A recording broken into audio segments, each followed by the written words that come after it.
உலகத்தின் பந்தங்கள் எல்லாம் நீ சொல்லி தந்தாயே.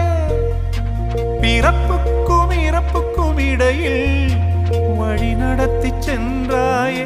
உனக்கே ஓர் தொட்டில் கட்டி நானே தாயாய் மாறிட வேண்டும். ஆராரிராரோ